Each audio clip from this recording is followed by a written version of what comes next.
Buenos días. Continuamos con los recorridos por Madrid. Esta vez estamos ya en la lección 28, donde trataremos Castelló, de Goya a Ortega y Gasset en los números impares. Es decir, vamos a tratar desde Goya hasta Ortega en la acera de la izquierda. Esta era la enfilada ya de Castelló desde la calle Goya, y como vemos aparece un edificio curioso, porque es un edificio aparentemente clásico, neoclásico, con el tema muy español de los azulejería española, los herrajes. Sabemos que es un edificio de 1919 del Marqués de Guerra, hecho por el arquitecto Luis María Cabello. Fijaros que es un edificio muy ordenado que perfectamente encaja con estos edificios del siglo XIX del barrio de Salamanca. Pero fijaros la portada tan impresionante, de un estilo neorrenacimiento español, lo cual nos indica que dentro de los movimientos que hubo tras en el siglo XX ya, a la vez que estamos viendo esos grandes miradores de vidrio de la Belle Époque de 1911 que vimos en la lección anterior, a la vez se está produciendo un movimiento, este es del año 19, de vuelta, en cierta manera, hacia la arquitectura hispánica. Es el movimiento que culminará en la dictadura de Primo de Rivera, con la exposición de Sevilla, con la Plaza España de Sevilla, con muchos edificios neomudéjares que aparecen por estos años que llegan prácticamente hasta la República. Edificios neomudéjares que tratan de reconstruir la época gloriosa del pasado español. Y este edificio, en cierta manera, es uno de ellos. Fijaros, el gran portal, como de palacio renacentista casi sevillano, con su gran portada que vimos en el edificio de enfrente, una portada muy parecida. Se ha llamado este estilo regionalista, estilo neohispánico. En Estados Unidos tuvo también mucho auge y se llamó estilo Monterrey, que era una evocación de las misiones españolas, del estilo español, y se llenó Hollywood y California de casas estilo neoespañol. Es la época también de esos muebles que muchos habréis visto, que contienen yelmos, tienen dragones, muebles, que es un estilo neo-renacimiento español. Fijaros que a la vez tiene restos de lo que era la Belle Époque, por así decir, estos enormes mensulones, las grandes tribunas, pero ya decoradas como si se tratase de un palacio renacentista español. Fijaros también la rejería, que ya es como una rejería barroca de cualquier palacio español. Mirad que, sin embargo, aún mantiene rasgos de la Belle Époque, por ejemplo, las ménsulas enormes que desbordan el balconaje, la rejería, es decir, que desbordan la rejería, algo que pasa en la Belle Époque. Pero fijaros ya la decoración superior. Es un edificio, como veis, tiende a ese neorrenacimiento español, neomudéjar español. Aquí, como veis, con los escudos, el balcón corrido y después este otro segundo balcón corrido y balcones independientes. Es decir, hay muchos elementos del estilo que entonces dominaba, que era el estilo Gran Hotel, pero a la vez hay un intento de volver a la arquitectura española. Esto tiene que ver con la crisis del 98, con la pérdida de Cuba y Filipinas, con los escritos de tantos escritores que trataban, por un lado, de pensar que había que europeizar España y los que pensaban que había que españolizar a Europa. Y en cierta manera todo este movimiento va a culminar, como digo, en Primo de Rivera. Fijaros que estos edificios son, en cierta manera, de la misma tendencia. Fijaros que ya el balconaje es un balconaje español. Cuando veáis estos frisos, hablan ya de un neorrenacimiento español. También la puerta, en cierta manera, el intento de recrear estas mamposterías. Y sin embargo, como veis, hay muchos elementos que son de la Belle Époque. Por ejemplo, las contraventanas, los miradores, que también eran de la Belle Époque. Pero como veis, se está todo matizando. Fijaros los azulejos bajo el balcón. Se está todo matizando del estilo Monterrey o del estilo hispano, neohispano. Yo creo que en el fondo fue una vuelta atrás, porque cuando uno ve los edificios de 1911 hasta el 20 de la Belle Époque, esos que hemos visto en la lección anterior, con esos miradores tan maravillosos, o bien de vidrio o ya macizos, pero con esa generosidad y esa amplitud, nos da la impresión que este intento de volver a las raíces hispanas hacía que todo fuera más, no digo más mezquino, pero más contenido, que no disfrutara tanto de la libertad que había dado la Belle Époque en las rejerías. Estamos volviendo a rejerías hispánicas. Es verdad que es una época romántica también, en que se está volviendo a las glorias de España, pero en cierta manera la arquitectura nos muestra que en cierta manera está siendo un paso atrás, a pesar de las grandes, maravillosas realizaciones que logró, ¿no? Fijaros que aquí hay elementos que luego seguirán en el racionalismo, como son estos entrepisos de muchos huecos seguidos. Es decir, pero fijaros, si vemos el zócalo, por ejemplo, vemos que es un zócalo ya más pobre, intencionadamente más pobre que los zócalos de la Belle Époque, y es probablemente la misma piedra, pero se trata de darle un aire más rústico, más arcaico, y eso en cierta manera pues le quita libertad y fluidez a la arquitectura. ¿Veis? Son dos edificios prácticamente idénticos que tienen que ver con el edificio que hemos visto primero, aunque el primero claramente ya no caía en estos elementos, bueno, sí que tenía un chaflán, un elemento mirador, ya era más renacimiento, estos aún tienen rasgos de la Belle Époque. Y al lado tenemos otro que, como veis, se parece mucho en su estructura, pero que sin embargo ese no en absoluto es regionalista. Fijaros que tiene un diseño de rejería y de portal muy bonito, muy estilizado, muy ligero. Fijaos los dibujos, casi se está acercando al Art Deco de los años 20. Me asombra también este revestimiento de un mármol tan bonito. No sé si era original, que puede ser, se usa mucho ya en el Art Deco. El Art Deco le gusta utilizar mármoles, pero muy austeros, ya sin casi decoración. Entonces no sé si esto pudo ser una reforma un tanto posterior o puede ser de la misma época del edificio. Y fijaros que aparecen las grandes ménsulas de la Belle Époque.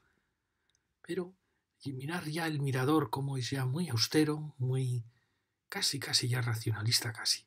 Entonces es una casa muy interesante, primero porque ha sido restaurada con este color tan bonito, luego porque ha mantenido las contraventanas. De esta manera es una casa, como veis, se está decantando no ya hacia el regionalismo, que podríamos decir, es casi idéntica realmente, y lo es, pero no tiende hacia el racionalismo, hacia el regionalismo, sino que está tendiendo a una estilización de las barandillas, a una cierta geometrización, muy influida por el mundo de la secesión vienesa, que trataba de dar austeridad a la Belle Époque y que va a conducir al racionalismo y al Art Deco. Por eso es una casa muy interesante, porque es un paso intermedio. Claro, los que tienen también el torreón, igual que tenían las anteriores. Es como si aquí se estuvieran decantando los dos caminos, el que culminará en el Neomudéjar, en la Exposición Internacional Hispanoamericana de Sevilla, y el que poco a poco se irá dirigiendo hacia el Art Deco y el racionalismo. Y al lado tenemos una de estas casas de los años 50 y partes también 60, que es un mundo ya muy diferente. Es el mundo que hemos llamado surrealismo, de la arquitectura metafísica, que buscaba los contrastes de ladrillo rojo, de piedra blanca, de cielo azul, pero que es una arquitectura, a pesar de sus valores, que está pensada para calles más amplias, para espacios ya no de un trazado de ensanche burgués, sino para bloques aislados. Por eso es una arquitectura que choca un poco siempre en el ensanche, primero por su escala más desmesurada, luego fijaros el gran hueco ya racionalista, los preciosos huecos muy alargados, el maravilloso ladrillo rojo, pero que en este barrio que es todo más matizado se antoja como un poco arcaico. Perdonad que aquí os había mostrado las reformas que ha habido, esta moda de dejar la estructura vista, que hace muchísimo daño a casas que realmente tenían normalmente zócalos clásicos. Aquí veis el típico contraste entre el gran pieza maciza con estos maravillosos huecos, fijaros, con el recerco blanco, y luego el balcón racionalista, balcón abierto, y que normalmente era difícil de usar porque quedaba muy expuesto a las vistas, y que veremos poco a poco cómo la arquitectura española va asumiendo, poco a poco con el ladrillo va asumiendo el antepecho del balcón, va bajando también el techo para que al final este espacio se incorpore plenamente a la vida de la casa, aunque sea una terraza. Pero aquí estamos en los comienzos de esta arquitectura, que fue una arquitectura que ha marcado realmente España, que era una arquitectura muy alegre, por el contraste de rojo y blanco, con huecos muy grandes, con piezas de unas dimensiones muy generosas, pero que si la comparamos con esta, realmente se ha perdido mucha delicadeza en el camino. Claro, no hay que olvidar que ha habido, entre esta y esta, ha habido la Guerra Civil Española, la Guerra Mundial. todo ha cambiado. Aquí vemos la tremenda escala que tiene esta arquitectura. Fijaros que en los años 30 ya se empiezan a aparecer edificios que yo llamo arquitectura épica, de una escala gigantesca. Son los edificios que marcan la Gran Vía de Madrid y que no saben a veces adaptarse a la escala del barrio de Salamanca. Ya en la Belle Époque pasó eso. Hay edificios que no se adaptan a la estrechez de las calles del barrio. Pero, por ejemplo, este pues lo ha hecho muy bien, ¿no? Con mucho tamaño reducido de sus huecos, pero estos no saben adaptarse. Están pensados para grandes esplanadas, como digo, metafísicas, frente al mar o frente al desierto. Y aquí tenemos, fijaros, otro edificio precioso de estos años. Fijaros que siempre que vemos estos miradores, estamos hablando de 1911, 1915, que es el momento de culminante, en cierta manera, de la Belle Époque en España, con Alfonso XIII, y que forman una arquitectura, en cierta manera, tanto ya austera. Fijaros que ya los huecos están sin decorar, pero la rejería sigue siendo muy bonita y los miradores, creando grandes tribunas, pues forman conjuntos muy armoniosos. Y donde aparece de la Belle Époque el gran balcón con balaustres, típico, aunque la Belle Époque suele estar siempre en el piso, por así decir, segundo, ¿no? Dejando el primero para el zócalo. Esta casa, como veis, tiene todos esos condicionantes, pero tiene una planta baja muy bajita y da la impresión que esto pesa demasiado sobre el volumen de la casa. Mirad el portal, muy bonito, los dos portales, con un zócalo de granito ya más reducido. Como veis, pesa mucho este elemento sobre el resto de la casa. Aquí la tenéis con contraventanas, con los miradores. Recuerda mucho a la casita que tienen enfrente de 1911 que habíamos visto antes. Y fijaros qué lisa ya es este plano. Por eso el paso hacia el Art Déco de esta arquitectura va a ser muy, muy sencillo. Y nos extraña un poco el alero tan recto, tan cierta violencia en ese final de la casa. También es extraña esta aparición de los balcones con balaustres flanqueando este mirador. Como veis, una casa muy bonita, pero echamos en falta que todo esto hubiera pasado a un nivel un poco más alto.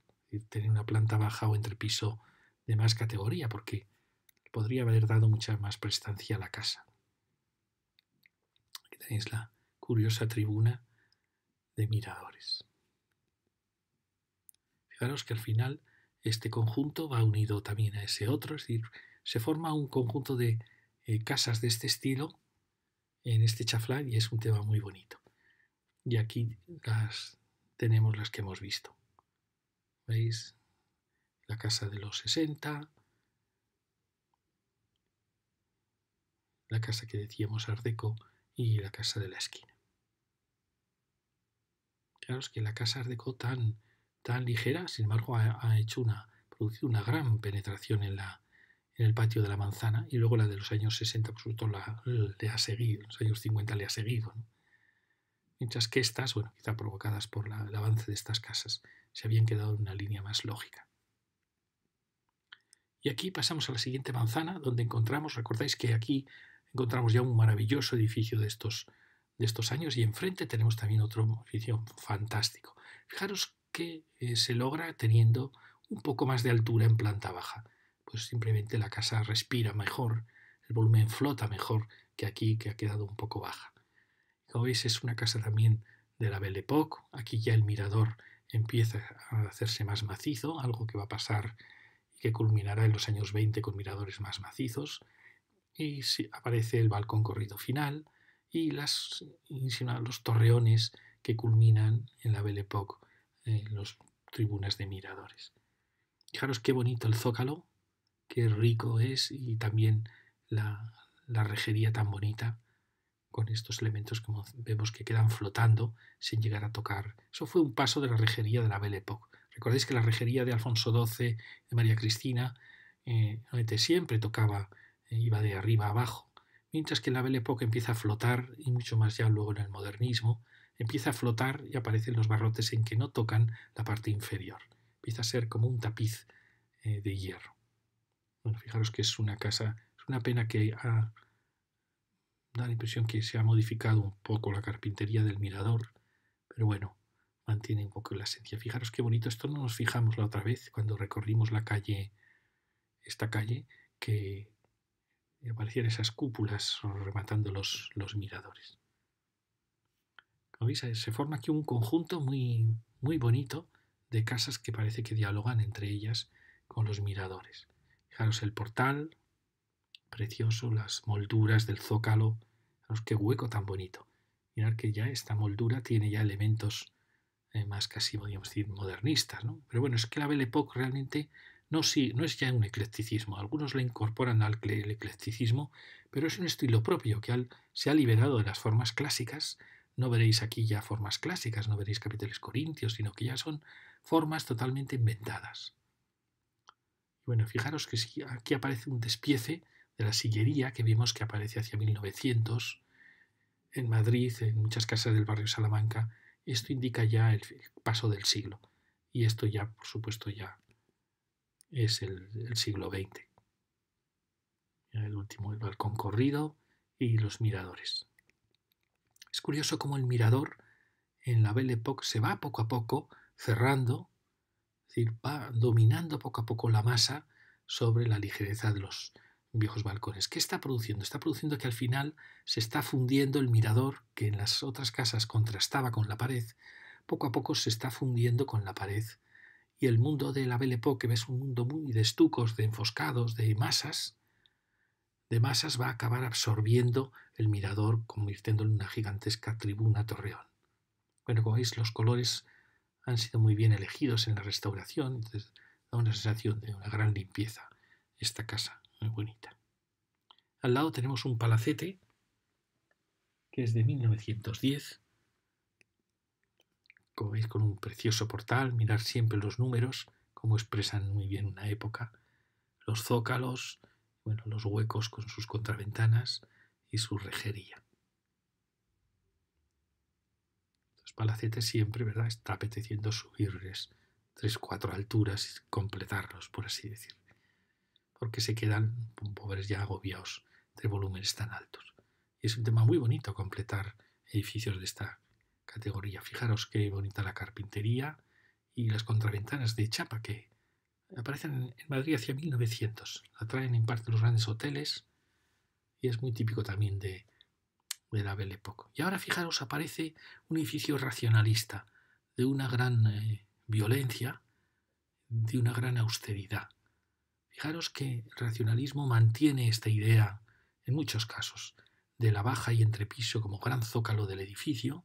Fijaros que aquí aparece este tema tan bonito del racionalismo madrileño, de jugar con el ladrillo y el enfoscado. Aquí aparece el portal, que ha sido sin duda probablemente transformado, aunque este portal lo hemos visto aparecer en los años 30, pero sigue en los años 40, sigue en los 50, hasta llega a los 60. Fijaros que aquí debió haber un comercio muy bonito que hizo estas pilastras que aquí han sido pintadas, que sería alguna joyería o algún elemento, edificio muy, muy interesante, que no pega nada con el edificio que tenía encima, pero es de valorar. Y al lado, fijaros que también este edificio, que no puede ser más racionalista, más austero, pues está teniendo comercios que le alteran totalmente la esencia del edificio. Es curioso. Fijaros que es un edificio racionalista muy violento, con estos grandes elementos macizos, que fijaros que no son sino la herencia de aquellas grandes tribunas de la Belle Époque, que hemos visto que en los años 20 se van simplificando poco a poco. Aquí ya han cobrado el carácter de un elemento macizo que vuela sobre el volumen, estas grandes ventanas horizontales. Fijaros que aquí está jugando con el vuelo de los balcones sobre 3 huecos, que aún no se atreve a crear un gran hueco abierto. Es un edificio donde domina mucho la vertical. Mirad que aparecen las persianas, muy típico ya de estos años 30, la persiana de madera, que era un tema muy bonito por su color. Era un tema que contrastaba muy bonito con el blanco de los enfoscados. Entonces, como veis, es una casa, esos huecos finales, de una enorme violencia. El racionalismo, yo siempre he dicho, parece que está anunciando la guerra. Y era verdad que eran movimientos revolucionarios. Arquitectos racionalistas solían ser arquitectos de izquierdas y también arquitectos de falange, es decir, arquitectos siempre revolucionarios, que buscaban una revolución social. En cierta manera, se asociaba al estilo de los arquitectos jóvenes, todos ellos revolucionarios que querían una nueva sociedad. Por eso, en cierta manera, es profético, porque parece anunciar siempre un ambiente de preguerra. Realmente cuando uno entra en sus habitaciones y ve sus luces, ¿no?, una cierta tristeza en sus luces, parece que hablan de que efectivamente Europa se iba hacia una confrontación tremenda. Confrontación realmente entre socialismos, entre el nacionalsocialismo, el fascismo, que también era un movimiento socialista, y el comunismo, que fue en cierta manera la Segunda Guerra Mundial fue eso, y donde de manera Inglaterra y Estados Unidos, no se sabe si queriendo o sin querer, apoyaron realmente al comunismo. Fijaros que aquí tenemos esta carpintería que es original, eran carpinterías ya de hierro, muy ligeras, muy bonitas, que han desaparecido en casi todos los sitios, con su persiana de madera. Pues era un contraste curioso. ¿Lo veis? Parece, hay pisos que la han conservado. Hay una cierta dureza en esta casa, una cierta austeridad excesiva. No sé cómo será por dentro de luces la casa. Pasa en muchas casas racionalistas que nos encanta encontrarlas porque hay pocas y son realmente un preanuncio de lo que iba a pasar, ¿no?, del triunfo, al final del triunfo de esta arquitectura en el mundo. Pero por eso las valoramos. Pero luego por dentro a veces decepcionan por la luz tan triste que tienen, o los espacios que han perdido en cierta manera la elegancia que tenía la Belle Époque y la elegancia que tenía el Art Déco, también hay que decirlo. Pero fijaros la planta. La planta es interesantísima porque esta arquitectura, que estaba en contra de la arquitectura burguesa, en contra también de los ensanches, que planteaba un nuevo urbanismo, aquí lo ha hecho perfectamente. Fijaros, no puede admitir el patio nuevamente de las casas de la burguesía, sino que quiere que todas las habitaciones tengan luz, y aquí mirar cómo ha roto el patio y se ha abierto en una U maravillosa. Si esta casa hubiera tenido un poquito más de carácter de lujo en su fachada, pues habría sido una casa fantástica, porque fijaros qué bonito cómo ha resuelto el abrirse hacia la luz. Fantástico. En ese aspecto es una casa muy valiente. Ya se nota valiente en su fachada, tan radical. En planta, pocas veces hemos visto, porque hay muchas casas que son racionalistas pero que siguen haciendo sus patios, como si fuera una casita de la Belle Époque, una casa burguesa. Pero esta no, esta es muy valiente. Ese aspecto estupendo. Y al lado tenemos esta que veíamos con ese patio, como decía, más antigua. Fijaros qué precioso portal, a pesar de todas las agresiones que ha tenido. Claro, los huecos ya muy amplios, y eso que sigue utilizando la contraventana. Claro, es una casa pequeñita con sus dos torreones, pero que tiene todos los elementos de la parte de esa Belle Époque, esta rejería tan preciosa. Fijaros el contraste. Fijaros que realmente en parte había heredado muchas cosas de la Belle Époque, por ejemplo, los grandes torreones, los tribunas miradores que se convirtieron en torres, pero las está simplificando. Poco a poco les ha quitado toda la decoración, ha dominado la horizontal, está apareciendo la construcción, el forjado de hormigón. El hormigón está empezando a dominar la estructura, en los balcones, en los vuelos. Es decir, poco a poco se está transformando radicalmente la arquitectura. Acaba siendo al final lo opuesto de donde había nacido.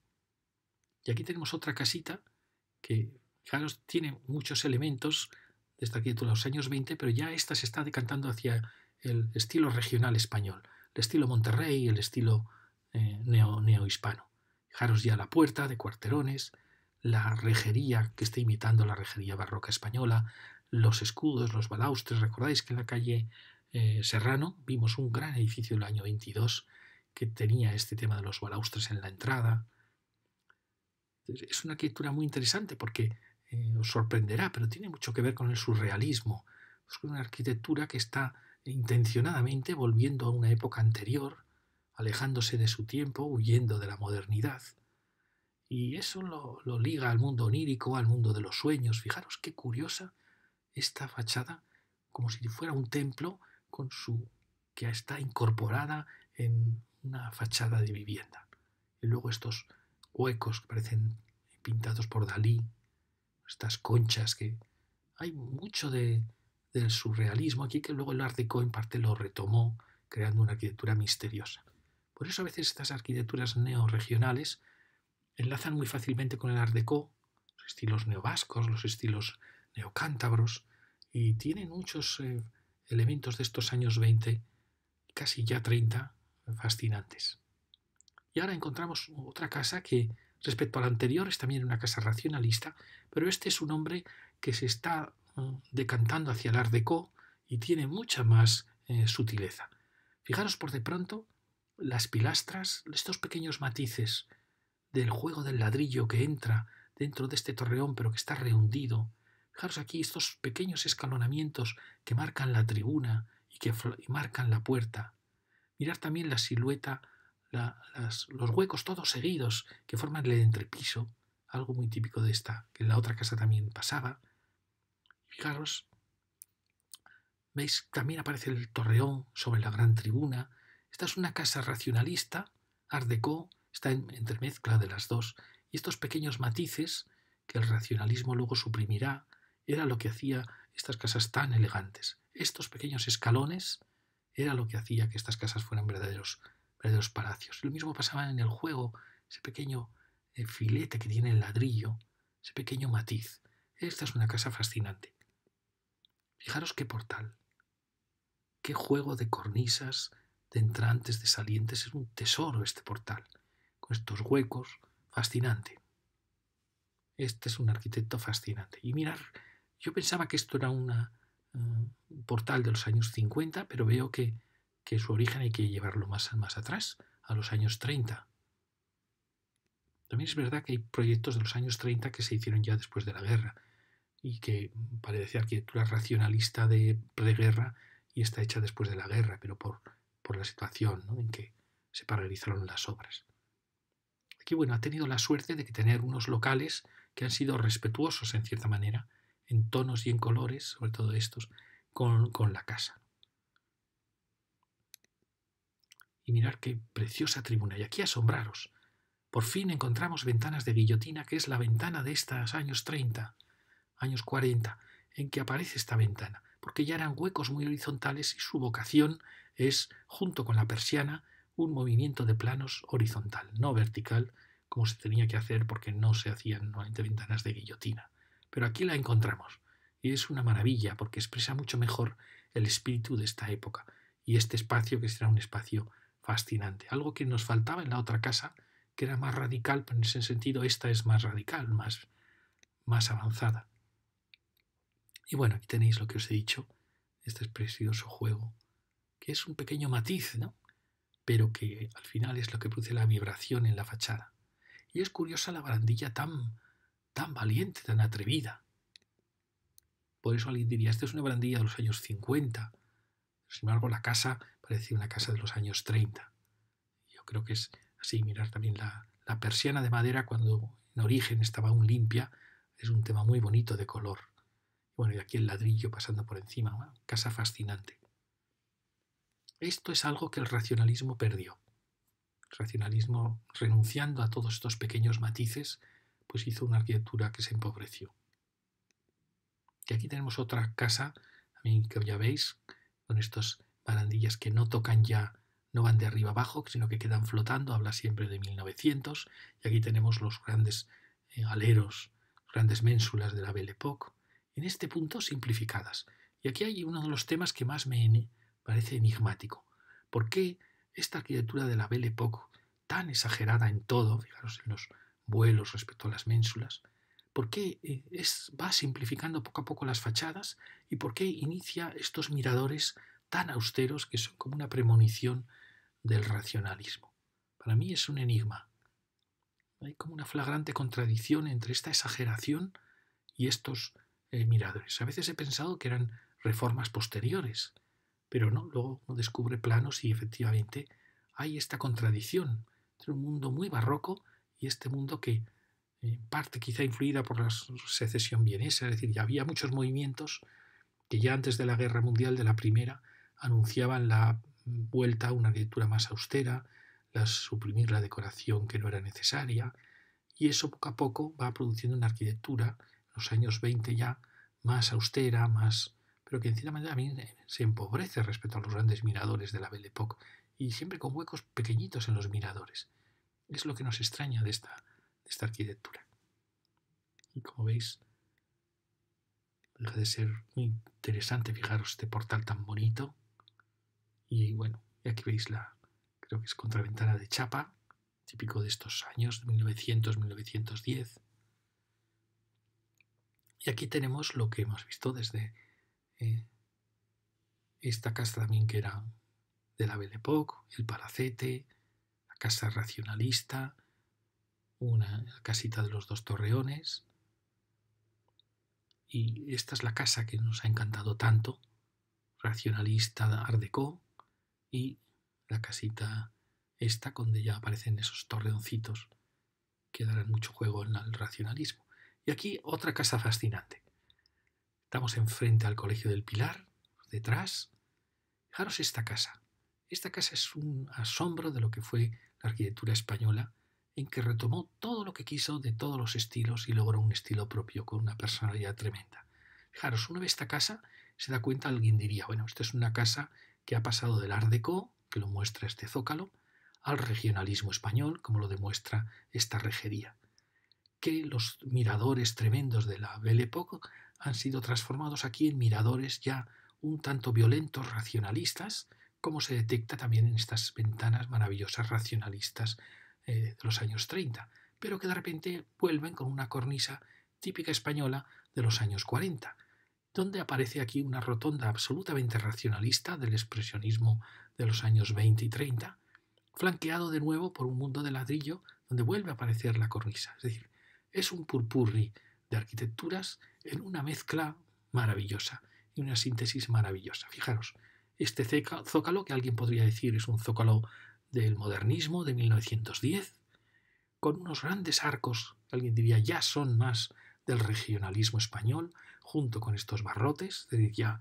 de 1920 y tantos, de 1930, incluso estos barrotes siguieron luego en la España de la posguerra, pero donde aparecen estos enormes miradores que nacen en los años 30 de la arquitectura épica y violenta de los años 30, que retomó el nazismo y el fascismo, con un balcón barroco español y con estas maravillosas ventanas del art déco racionalista madrileño, en que juega el ladrillo con este elemento de dintel, huecos que luego Rafael Moneo aprovechó, utilizó mucho en sus arquitecturas. Este dintel blanco, ese juego de ventana horizontal y paño de ladrillo y enfoscado blanco. Y hay unas maravillosas ventanas racionalistas y una cornisa clásica de los años 40. Es una fantástica casa, porque toda ella ha logrado una enorme unidad. Es realmente asombrosa. Fijaros que al final es una casa súper acogedora. Estas grandes ventanas que culminan en unos miradores o en un gran balcón. Es una secuencia de abajo a arriba de una riqueza. Todos los pisos son distintos, como veis. Es una casa fascinante. Está llena de guiños, ese jarrón. Y mirar aquí de repente un mirador absolutamente racionalista. Impresionante. Al lado de este otro, más expresionista, más épico. Mirad qué conjunto. El torreón que ha nacido de este mirador se choca con el torreón curvo racionalista de la Chaflán.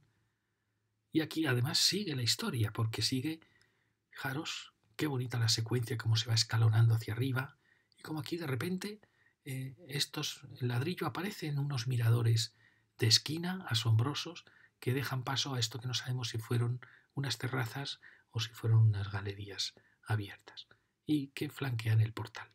Bueno, es una casa preciosa. Mirad qué portal. Fantástico. Fijaros que aparecen estos grandes círculos que aparecían en casas de Gutiérrez Soto. ¿Recordáis aquella casa de Velázquez preciosa de los años 30 de Gutiérrez Soto con unos grandes círculos en el portal? Portal precioso porque son los grandes círculos de los años 30, de la época épica, de los imperios, en cierta manera, de las tiranías de los años 30, de un mundo muy moderno y a la vez muy disciplinado, muy austero, muy espartano, junto con esta rejería de la Belle Époque, del modernismo, con las ventanas del regionalismo que luego pasaron en parte al Art Déco, ventanas misteriosas, por supuesto ya con persianas de madera, y aquí un vuelo racionalista casi, con ventanas en chaflán, con este gesto barroco español de la curvatura, flanqueando este mirador que está ya abierto. Es fantástica esta casa. Tenemos todos los elementos juntos de estas arquitecturas. Y si pasamos a la siguiente también nos asombra. Fijaros qué casa tan bonita con este dibujo que podía ser perfectamente una casa racionalista de los años 30. Nos asombra en cierta manera, asimetría que tiene la casa, como si aquí hubiera estado la entrada, por ejemplo, o como si esto arriba hubiese tenido un torreón. Fijaros, la proporción es muy bonita, con esta moldura clásica, es muy, muy elegante. La pena es que ha sufrido la transformación de la planta baja y no sabemos cómo era. Y luego asombraros sobre este mundo racionalista tan elegante, aparece de repente este violento vuelo en curva, con un esquema absolutamente simétrico, muy bonito, muy moderno, a la vez racionalista y clásico en parte, de la gran tribuna que se va escalonando. Entonces no sabemos si es el mismo arquitecto que está jugando a guiños, porque aquí, como veis, no coincide, este apoya sobre aquí, pero en cambio aquí está apoyando a mitad de una ventana, o si fue una ampliación de un edificio racionalista, una ampliación hecha por un arquitecto genial que quiere utilizar elementos del racionalismo y a la vez una simetría clásica. Bueno, el conjunto es encantador. Perdón. Fijaros, ahí se ve impresionante escalonamiento de este elemento simétrico que se va rehundiendo hacia atrás, igual que ahí pasaba. Ahí lo vemos de nuevo. Es un conjunto fascinante el de estas dos casas. Ahí vemos la secuencia impresionante de... También es verdad que hay añadidos, ¿no? Pero es fascinante esta. Es una secuencia hacia arriba en que se va escalonando.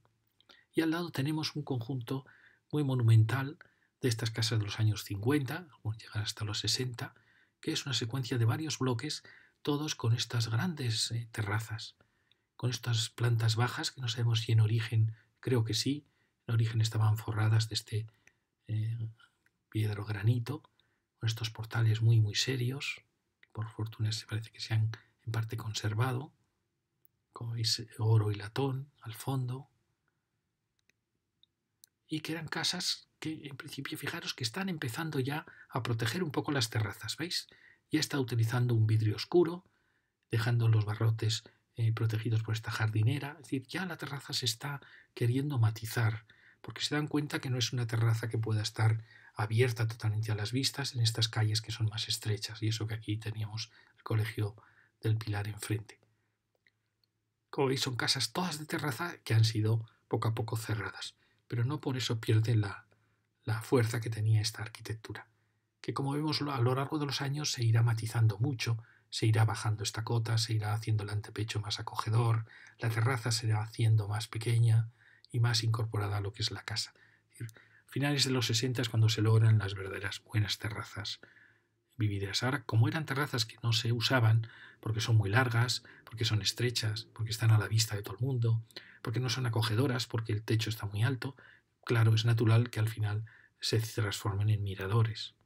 Es una pena, pero es así. Pero bueno, fijaros que era una secuencia bonita, ¿no? Donde en el salón se retrasaba un poco para crear un ámbito y la terraza un ámbito más amplio, y la terraza daba unidad a la casa. Esto lograba que ninguna ventana, fuera dormitorio o lo que fuera, diese directamente a la fachada. Es la sensación de que el balcón protege la intimidad de la casa y da unidad a la casa. Y tienen razón. Lo que pasa es que cuando no se usan, pues realmente se ocupan, claro. ¿Veis? Es una secuencia de vídeos. Realmente es una arquitectura fantástica. Fijaros los años que tiene ya, lo bien conservada que está, a pesar de todas las alteraciones que ha tenido. Aquí tenemos el otro portal. Este gesto es un tanto, no digo tosco, rotundo, este gesto tan violento del portal. Sabéis que Gutiérrez Soto, por ejemplo, en los portales jugaba con la aparición de la columna, tenía más matices. Con la secuencia, la barandilla, los antepechos, los toldos, que eran muy importantes para bajar la escala de la terraza. Y claro, como todas las cierres se han producido sin distintas carpinterías, y aquí tenemos ya la última con el portal, que esta parece haber sido restaurada. Claro, la secuencia de los tres bloques.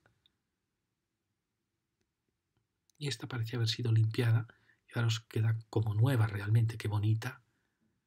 Que era el esquema original, qué elegancia tenía, qué bonita, aunque realmente eran terrazas poco útiles porque aquí era muy estrecha y bueno, aquí sí que se podía ya usar. Pero bueno, cumplían esa misión de un frente que unía lo que era la casa y le daba unidad. Y aquí, preparando ya el final, la casa crea este torreón en vuelo, pero que ya coincide con la línea de terrazas, con sus huecos, y la ventana, la terraza de esquina, donde veis ha quitado el pilar, este gesto elegantísimo de dar libertad en la esquina. Fijaros el aparejo tan bonito de soga y tizón, que da una vibración enorme. Esto se olvidará luego, se irán a aparejos muy aburridos. Y bueno, esta era la esquina que giraba el edificio con otra terraza ahí preparando ya el final de la pieza. ¿Veis? Una arquitectura muy bien compuesta, pero que quizá había nacido para barrios de avenidas amplias, de otro tipo de urbanismo. Pero bueno, es la arquitectura que marcó en parte la arquitectura española de los 50 y los 60. Fijaros el tamaño de esta actuación. No sabemos qué habría aquí en esta manzana. No lo sabemos. Aquí tenemos la misteriosa casa con el vuelo y la fantástica que tiene todos los estilos. Seguimos ya la última manzana. Aquí tenemos una arquitectura que quiere ser muy respetuosa con el barrio, por eso retoma el ladrillo rojo, que como veis ha aprovechado la luz bastante, pero que siempre echamos en falta una mayor claridad de objetivos, ¿no? Como una arquitectura que se quedase un poco corta. Era la entrada también cuidada. Es como si, claro, en los años 50, cuando hacían esa arquitectura de ladrillo rojo, tenían unos ideales del surrealismo, de la arquitectura metafísica, un contraste mediterráneo, podríamos decir incluso mesopotámico. También habían pasado una guerra, sabían muy bien qué ideales defendían. Da la impresión que aquí estamos siendo respetuosos, pero que no sabemos bien qué estamos defendiendo. Fijaros que el ladrillo ya esas hogas, ha perdido esa matización que tenían los otros. En fin, todo ha cambiado. Se nos antoja más fría esta arquitectura. Y aquí volvemos a otra arquitectura de esos años 50, 60, fantástica. Fijaros qué ladrillo ha usado más planito, acentuando la horizontalidad, y eso que es soga y tizón, pero acentúa mucho las líneas horizontales. Fijaros, uno compara los aparejos y se da cuenta como aquí parece como sabían sacar partido al ladrillo, y aquí lo estamos usando ya como siendo respetuosos, pero nada más. Y esta es una arquitectura, recuerda mucho cosas de Valde-la-Hoz, de los primeros años. Fijaros qué detalle tan bonito, casi abstracto, en que parece que vuela esta pieza de plana y luego aparecen ya las barandillas verticales. Es una arquitectura muy elegante, pero quizá para lo que es el barrio de Salamanca es un poco pobre esta arquitectura. Ahora fijaros qué elegancia de proporciones, qué bonito, este antepecho tan bajo, qué bonito hueco. Claro, un hueco que se entiende con una carpintería muy diáfana, muy fina. Esto da la impresión que el portal ha cambiado. Fijaros qué elegancia en qué violencia a la vez, qué saber hacer, ¿no? Los garajes asumidos perfectamente con esta piedra rugosa sobre la piedra lisa. Y el gran vuelo. Y fijaros que aunque ha sido cerrada, aún se ve cómo era la estructura original, que es una casa de una gran elegancia y de una gran finura. Solo les acusamos de que quizá están pensadas para un urbanismo diferente, para un espacio diferente. Y al lado tenemos esta otra casa que asombrosamente no ha ocupado la medianera, porque había un pabellón aquí, y que bueno, es una arquitectura, como veis, quiere ser respetuosa en los materiales, pero al final preferiríamos que fuera más actual y más valiente. ¿Veis? Es una casa, las viviendas dando un gran jardín, pero que en cierta manera renuncian a todos los grandes logros del siglo XX, a la gran ventana horizontal, la ventana paisada, al gran hueco de luz, renuncian también a la terraza. Es decir, en cierta manera no deja de ser un intento por respetuoso y comedido, un paso atrás. Y aquí tenemos este pequeño chalet que era este pequeñito chalet de 1903 de Joaquín Saldaña. Con él acabamos la charla en estas grandes casas. Fijaros que aún quedan muchos chalets por esta zona, ya un poco casi incompatibles con la aparición de los enormes bloques de construcción. Este bloque de 1900-1915, fijaros los miradores que hemos delatado como clave de estos años 10. Y aquí tenemos la secuencia. Esta era esta arquitectura que había creado este rincón, este pequeño jardín.